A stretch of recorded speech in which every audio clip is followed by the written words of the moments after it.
আমার আজকে মনটা ভালো নেই,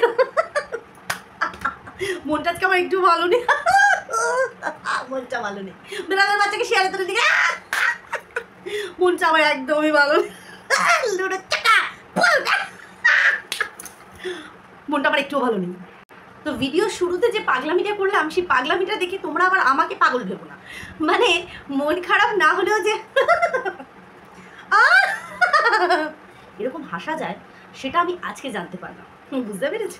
ও বাবা, এইসব হাসি দেখে ওই মা আমি জ্বলে পড়ে যাই, ওই মা আমি জ্বলে পড়ে যাই, কি করে এত সে হাসে, বেড়ালে শেয়াল ধরেছে না, বেড়ালে শেয়ালে বেড়াল ধরেছে। তো ভাবো একটা ছোট্ট ছানাকে শেয়ালে তুলে নিয়ে গেছে, সেটাতে কোনো করুণতা নেই, কোনো দুঃখ নেই, কোনো মায়া নেই, ও সেখানেও হেসে যাচ্ছে। যাকে নিয়ে উথাল পাথাল হয়ে যাচ্ছে, যার সংসার ভেঙে কিচ্ছু নেই, সেও রঙ্গ তামাশা করছে আর মন আমার ভালো নেই, কিন্তু আমি হাসি।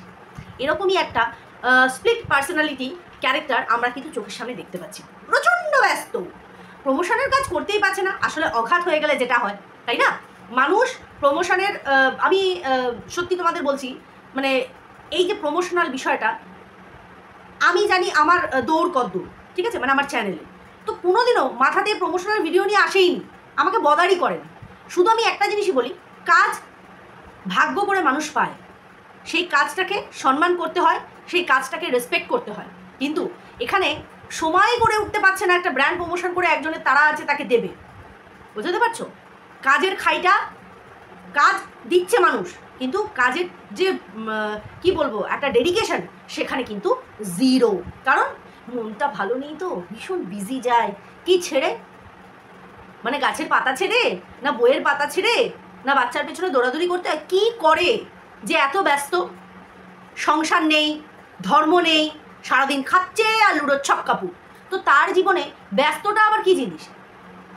না, কিন্তু করতে হবে, কারণ আমি ল্যাথখোর, ল্যাথার্জি আমার, বুঝতে পারছি। তো তার আগে বলি, welcome back to my channel. কেমন আছো তোমরা সবাই? আশা করি সবাই ভালো আছো, আমিও ভালো আছি। তো যথারীতি সকালবেলা আমাদের নানা দেন দালাল দেবীর ভিডিও দেখলাম। আমি অবাক হয়ে যাই, ওর এক একটা কথা শুনছি আর আমি অবাক হয়ে যাচ্ছি। 5টা বছর সংসার করা একটা মানুষ সন্দীপকে এইভাবে ঠকিয়ে বেরিয়ে এসেছে। সন্দীপের মনের কি পরিস্থিতি হতে পারে সেটা কোনো সময় না ভেবে সন্দীপ বউকে বেঁচেছে এরকম একটা ট্যাগ লাগিয়ে আজকে সে বলছে দীপ্তর ভবিষ্যৎটা নষ্ট। খারাপ লাগে ছেলেটার জন্য। তুই রোজ রাত্রিবেলার দুপ্যাক খাচ্ছিস নাকি? আমাকে উজ্জ্বলের মা এক সময় বলেছিল, আমি বলেছিলাম ও না কোথাও মেন্টালি একটুখানি প্রবলেম আছে, মানে পাগল। তো তখন মাসিমা আমাকে বলেছিল ও পাগল, ও প্রচণ্ড শেয়ানা ধূর্ত কাজ, তোর ক্ষেত্রে বলেছিল। আমি ভাবি যে স্বামী 5টা বছর সংসার করেছে, তার স্ত্রী সন্তান, হঠাৎ করে চোখের সামনে তার সবটা উজড়ে গেল, তার সংসারটা। আজকে তুই বলছিস খারাপ লাগে দীপ্তকে দেখলে, ওই ঘাটের মরাটাকে দেখে তোর খারাপ লাগে, কারণ ওর ভবিষ্যৎ, ওর কায় গাবে ভবিষ্যৎ। অন্যের বাড়ির বউ ভাগিয়েছে, যদিও বা সেই বউয়েরও একদম 110% সহমত ছিল, তাই সে ভেগেছে, নাহলে কেউ বললেই ভাগাতে পারে না। কিন্তু বউ ভাগানোর পরে তার সাথে ইন্টু পিন্টু পাপালিন্টু করে ঘোনা রস খেয়ে সব করার পরে একটা ওর চরিত্রে, তোদের কথা অনুযায়ী ফোনে কথা বললে তার চরিত্রে দাগ লাগে না, চ্যাটিংয়ে চরিত্রে দাগ লাগে না, তোদের লজিক অনুযায়ী, ঠিক আছে? আমি মনে করি কি, ওই জলনদীপের বুড়ির হাজব্যান্ড, আমাদের ভেরু দাদা, এদের সবাইকে সামনে রেখে একটা প্রশ্ন, যে দাদা এই যে আপনার স্ত্রী যদি আপনার পাশে শুয়ে অন্যের সাথে সেক্স চ্যাট করে, আপনাদের কি ফিলিংস হবে? শুধু আমার জানতে ইচ্ছা করে এই জলনদীপের বুড়ির হাজব্যান্ড আর আমাদের ভেরু দাদাকে পাশে বসিয়ে সেম কোশ্চেন করা, যে কি মনে হয় আপনাদের? দেখি একটা পুরুষ হিসাবে, একটা স্বামী হিসাবে তাদের কি মতামত। তোদের কথা অনুযায়ী দাগ লাগে না, কিন্তু যখন বাড়ি থেকে বেরিয়ে গিয়ে ঘোনা রস খেয়েছে, তখন যা হওয়ার হয়ে গেছে। আজকে 10 মাস পর তোর মনে হচ্ছে একটা ভিডিও দেখি। তুই এরকম প্রত্যেক দিন একটা করে সন্দীপের ভিডিও দেখ, পুরনো, ওদের 2-3 বছর আগের যে ভিডিওগুলো, পরিষ্কার বুঝতে পারবি যে গামলার কবে থেকে মুড সুইং হওয়া স্টার্ট হয়, তার আগে অবধি ওরা কীরকম ছিল, কতটা খারাপ ছিল।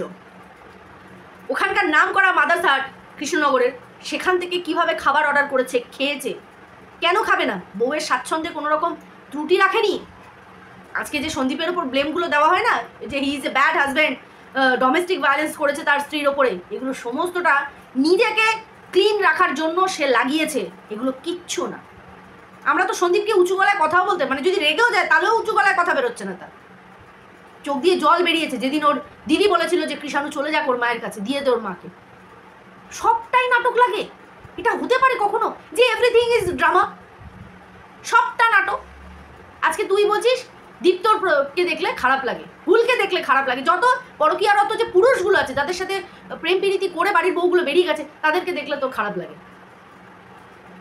আরে নিজের ডিগনিটিটা কোথায় হারিয়ে ফেলছি, নিজের গ্রহণযোগ্যতা। এক মুখে তুই বলছিস বাচ্চা ওর বাবার কাছেই থাকতে দে, তোর ওখানে গেলে ঠিক হবে না, তুই নিজের মুখে বলেছিস কদিন আগে। আজকে তুই বলছিস ও দেরি হলেও মা বাচ্চাই পাবে, মাই পাবে বাচ্চা, এটাই নিয়ম। নিজের ডিগনিটিটা বজায় রাখার চেষ্টা কর, গ্রহণযোগ্যতা হারিয়ে যাচ্ছে মানুষের মধ্যে দিয়ে তোর। তুই যেগুলো বলছিস এখন আর তোকে হুটহাট করে খুঁচিয়ে কোনো কন্টেন্ট বানিয়ে নেগেটিভ বলতে তোর আর এখন ইচ্ছা করে না, আমারও করে না, বিশ্বাস কর, আমারও করে না। কিন্তু একটা সময় করেছিস তো, একটা নিরীহ ফ্যামিলিকে করেছিস তো। আজকে যে ফ্যামিলিটার দোষ আছে, আজকে এমন জায়গায় এসে আমরা সতী হয়ে গেছি, আমরা এখন আর ইচ্ছা করে না আমাদের খুঁচিয়ে নেগেটিভ। যেহেতু তোর পছন্দের খাতার মধ্যে পড়ে, তুই আজকে বলতে পারছিস না। কখনো তুই ওদের কোর্টে বল দিস, কখনো তুই সন্দীপের কোর্টে বল দিস। আর একটা সময় এই নিরীহ একটা ফ্যামিলি ছিল, যে পরিবারটাকে খুঁটে খুঁটে খেয়েছিস, দেখতে পাসনি, তুই নিজেও জানিস, তুই তাও বলেছিস। বলতো আজকে আমরা তো দোষী, তো তুই দোষী না? তুই তো জানিস, আর কেউ না জানুক, তুই তো নিজে ফিল করিস নাকি ফিল করিস না বোঝা জানি না ভাই। হঠাৎ করে এদের ক্ষেত্রে এত ফিল করিস, সেই জন্যই বললাম আর কি। তো যাই হোক, এই তো গেল বিষয়। ওর কথা শুনে অবাক হওয়া। এইবার আসি এই যে মন খারাপ, টাইটেলে রয়েছে আমার মনটা খারাপ, অথচ পুরো ভিডিও, এটা 10 মিনিট 12 মিনিটের একটা ভিডিও, সারাটা ভিডিওতে খালি দাঁত বার করে গেল। 10 মিনিট 12 মিনিট, আজকে মানে 7-8 মিনিটের ভিডিও ছিল, দাঁত বার করে গেল। পুরো ভিডিওর কোনো সেকশনে তোমাদের কোথাও মনে হয়েছে যে ও কোথাও দিয়ে ডাউন মনে হচ্ছে, আজকে শরীরটা ঠিক লাগছে না বা ওর মনটা ঠিক লাগছে না? না, একটা বেড়াল, সে কিনা চোখে চোখে রাখছে নিজের সন্তানটাকে, আজকে ওর অবস্থা দেখো। ও তো মানুষ, আমরা মানুষরা পশু হয়ে যাচ্ছি, পশুরা মানুষে পরিণত হয়ে যাচ্ছে, তাদের আচার আচরণ দেখছি। মন খারাপ মানুষের কখন হয়? মন খারাপটা মানুষের অ্যাটলিস্ট মানুষ দেখে তো বুঝবে যে তার মনটা খারাপ। মন খারাপের বিন্দুমাত্র কিছু নেই, অথচ টাইটেলে আমার আজকে মনটা একদম ভালো নেই, লোক দেখানি কাজকর্ম আমাকে করতেই হয়, এরকম একটা বিষয়। ওই গরমের মধ্যে ওই বয়স্ক মানুষ রান্না করছেন, অত রান্না করেছেন, ঠিক আছে, ওই যে কী বলে, ওই দেখলাম ধোকার ডালনা, আরও কত কি উনি রান্না করছিলেন, বয়স্ক মানুষ উনিই রান্না করছিলেন, ওকে থোড়ি খাওয়াবেন সবসময়, উনি রান্না করছিলেন। তোর মা বসেছিল ছেলের সাথে গল্পে বিভোর, ভাবতো ওই দেড়ে ছেলে হয়ে গেছে। বাই দ্য ওয়ে, তোর এই প্রাক্তন দিদি তোর দাদাকে অ্যাবনর্মাল বললো, গামলার দাদা অ্যাবনর্মাল? ঠিক না রে গামলা, ওই জন্যই তুই মুখ খুলিস না একদম, তুইও জানিস অ্যাবনর্মাল 1 নম্বরে। দিদি তোকে এত ভালোবাসে, তোদেরকে এত বোঝে, সঠিক বলেছে, একদম সঠিক বলেছে। এই তো গেল বিষয়। এইবার আসি জলনদীপের বুড়ি। সে বলছে যে সন্দীপরা নাকি কৃষাণুকে খেতে পর্যন্ত দেয় না, কি অকথ্য অত্যাচার করে যাচ্ছে কৃষাণুর উপরে। না কেন, সন্দীপের পাত থেকে ভাত খেয়েছে। তোমরা আগে একটা ছোট্ট ভিডিও ক্লিপস দেখে নাও, আমি তারপরে আসছি। রান্না করেছে একদম, তা তোমার তো খাওয়া হয়ে গেছে, ঠাম্মি তোমাকে খাইয়ে দিয়েছে, এবার আমরা খাই। তো দেখতে পেলে ভিডিও ক্লিপসটা, এখানে দেখা যাচ্ছে যেদিনকে ওরা ফিরলো, ঠিক আছে, প্রথম কথা মাসিমা কিন্তু এক তরকারি ভাত করেনি। এই কানি জলনদীপের বুড়ি, এই কানি ডুবেল সিম, এ দেখেছে যে ভাতে ভাত সেদ্ধ বসিয়ে দিলেই তো হয়ে যায়, যেখানে লাউ দিয়ে মটর ডাল হয়েছে, পটল ভাজা হয়েছে, ডিমের তরকারি হয়েছে। সেখানে কি বলছে, আমাদের বাচ্চাদের একটা অভ্যাস থেকে, মা বাবা যখন খেতে বসে মা বাবার পাত থেকে এরা খায়, যতটুকু খুঁটে খাওয়ার জন্য এরা খায়। এনার উনি হাড় হাবাতে ঘর থেকে এসেছে, তো জানি না উনি ওনার ছেলেকে কিভাবে মানুষ করেছে। ওনার বাসন টাসন দেখলাম, বাবারে এত নোংরা, ওনাকে দেখলেই মনে হয় চিমটি দিলে ময়লা উঠে আসবে এক চামটা। 3টে কড়াই দেখালো, 3টে কড়াই জঘন্য, আমি দেখলাম শর্টসে, অতীব জঘন্য। মানে আমরা মনে হয় ওইসব ঘরেও রাখি না, ঠিক আছে, এত জঘন্য। চলো একটা মেনে নিলাম, লোহার কড়াই হয়, কালো হয়, 3টেই নোংরা। মানে উনি এত নোংরা একটা। আর সব সময় প্রেশার কুকারগুলো দেখবে ডাইরেক্ট, না আমি ওনার খাবার পাত্রে তুলতে দেখিনি, উনি যে শর্টসগুলো করে ডাইরেক্ট প্রেশার কুকার ডাইনিং টেবিলে, কড়াই ডাইনিং টেবিলে, বুঝতে পারছো? মানে ওরা ওইখান থেকেই তুলে তুলে খায়, এত নির্লজ্জ। কারণ আমি দেখেছি ওই তরকার ডাল খাচ্ছিল প্রেশার কুকার থেকে ডাইরেক্ট তুলে, কি যে নোংরা, অলক্ষীর চিহ্ন। এরা হচ্ছে রিয়াল অলক্ষী, যারা বাসন থেকে ডাইরেক্ট খায়। তো যাই হোক, এ বুড়ি জানি না কীভাবে ছেলে মানুষ করেছে। আমাদের ছেলেরাও, আমরাও দেখেছি, আমরাও যখন ছোটো ছিলাম, মারা খেতে বসলে, বাবারা খেতে বসলে পাত থেকে, আমি তো এত ধেরে অবস্থায়, আমার শ্বশুরমশাই এই তো মারা গেলেন, আমার শ্বশুরমশাই পাশে বসে বসে আমি মাছের ছাল খেতাম। উনি জানতেন যে আমি ওই বড় মাছ রান্না হলে তার ছালগুলো খেতে আমি ভালোবাসি। উনি ওই রকমভাবে ডিমের কুসুম, ছাল, ওগুলো আমার জন্য ছাড়িয়ে রাখতেন পাশে বসে। ও বাবু নেবো, পাত থেকে আমি তুলে নিতাম। আমার শ্বশুরমশাই এই ধেরে ধেরে ধেরে অবস্থার কথা বলছি। ও তো বাচ্চা, ওকে ঠাম্মি খাইয়ে দিয়েছে, বলছে আমার ডিমটা স্বাদ ছিল না, তোমার ডিমটা হেভি স্বাদ। ওখানে পরিষ্কার বোঝা যাচ্ছে, মানে বাচ্চাটা অলরেডি খাওয়া হয়ে গেছে, তারপরেও ওর বাবার পাতে বসে তোমরা দেখেছো, এক গাল খাচ্ছে, 10 গাল ও খাবলাচ্ছে ভাতগুলো, মজা পাচ্ছে। আম দেখে বাচ্চা হামলে পড়েছে, কেন হামলে পড়বে না? সে ভালোবাসে খেতে। আমাদের বাচ্চারা যে ফল খেতে ভালোবাসে, যে জিনিসটা খেতে ভালোবাসে, রান্না হতে পারে না, ওরা মানে হামলে পড়ে। আগে এরকম আঙ্গুল দিয়ে চেটে টেস্ট করি, বাহ কি সুন্দর, ওরা হামলেই পড়ে। আর পড়ে রইল রোগা। তোমরা বলো তো, শিল্পা শেট্টিকে আই থিঙ্ক তোমরা দেখেছো, আমি জাস্ট ফর একটা উদাহরণের জন্য বলছি, শিল্পা শেট্টিকে তোমরা দেখেছো। শিল্পা শেট্টির ছেলেকে দেখবেন, ভিয়ান কুন্দরা। ভিয়ান অতীব রোগা। শিল্পা শেট্টির বক্তব্য হচ্ছে বাচ্চা রোগা থাকবে, সুস্থ থাকবে, মোটা হলেই সেই বাচ্চা যে হেলদি তার কোনো মানে হয় না। সেটা জলজান্ত প্রমাণ। অত বড় ফিল্ম স্টার, তার সন্তান কাঠখোট্টা রোগা, কি মনে করো খেতে দেয় না?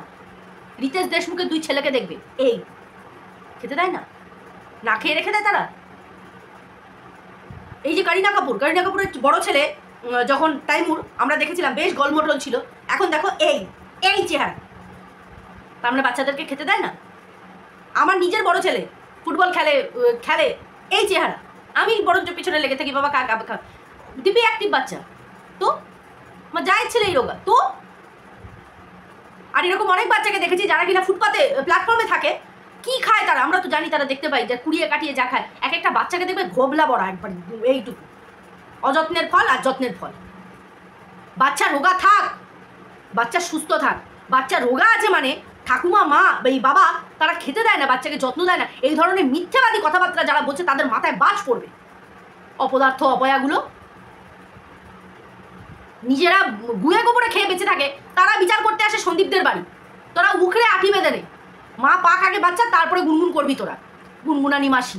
মুখ দিয়ে কথা বেরোয় না, নার্ভের পেশেন্টে হাত কাঁপে কন্টিনিউয়াসলি, আর তার মনের মধ্যে এত কুচুটে পানা, এত পাপ। এই ডুয়েল সিম বুড়ি এত বদ্দা, মানে অসভ্য একটা মহিলা।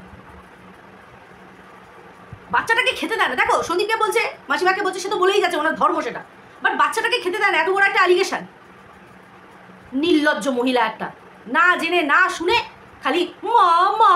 তোর ঘরের মেয়েরা এরকম করে, তোমাদের ঘরের বউরা যেগুলো পায়নি নিয়ে আসুন, বাড়ির বউ করে নিয়ে আসুন, আপনার ছেলের পুত্রবধূ করে নিয়ে আসুন। যে সুখগুলো থেকে বঞ্চিত হচ্ছে, সেই সুখগুলো আপনার ছেলেকে দিয়ে তাকে দেওয়া হবে। যে স্বামী এইভাবে হয়, স্বামী হিসাবে রাখ। ঘুরতে যাবো স্বামীর সাথে, খরচা করাবো স্বামীর, আর শোপিস কিনে সেখানে S+S লিখবো, আমার প্রেমিকের S আর আমার S, আর স্বামী কি করবে? হেবি মজা না? অসভ্য কোথাকার। ঘর জোড়ার তো দূরের কথা, ঘর ভাঙাতে রীতিমতন ঘি ঢেলেছে এই ধরনের মহিলারা। বন্ধুরূপী সব এক একটা অপদার্থ শয়তান, বন্ধুরূপী। এদের থেকে শত্রু লাখ গুণে ভালো। তো যাই হোক, চলো ভিডিওটা এখানেই এন্ড করছি। কথাগুলো না বললেই নয়, আমাকে কুড়ে কুড়ে খাচ্ছে এই বিষয়গুলো, যে কত বড় মিথ্যে কথা। বাচ্চাটাকে নাকি খেতে দেয় না তারা। এর আগেও একজন অ্যালিগেশন লাগালো আমাদের দালাল, এখন অব্দি ওটা নিয়ে কোনো রকম স্পিকটি নয়, যে না আমি তো রাইস কুকার, এই ইলেকট্রিক যে কুকারটা ওরা তো সঙ্গে করে নিয়ে গেছে, কৃষাণুকে ভাত বলো ম্যাগি বলো করে দিয়েছে, আমি খেয়াল করিনি। না তার জন্য সরি। এই কথাটা একটা ভিডিওতেও বলতে পারলো না। একজন ভিউয়ার্স প্রশ্ন করতে দেখবো যে আপনার হেভি অধৈর্য, এ বলবে না মানে ক্ষমা চাওয়ার কথা। তার উপরে প্রশ্ন ছুড়ে দেবে যে ছেলেকে নাকি খাওয়ায় না। দেখবো তো, যাক না মায়ের কাছে, বলতে তো সুবিধা হবে। ফেরে রেখে দেবো, বাচ্চার যদি চুল মানে একটাও এইটুকু যদি কিছু হয়, তখন বোঝাবো। এই জলন্দূপের বুড়ির জায়গা একদম লঙ্কা ডলে দেবো। সবাই খুব ভালো থেকো, সুস্থ থেকো।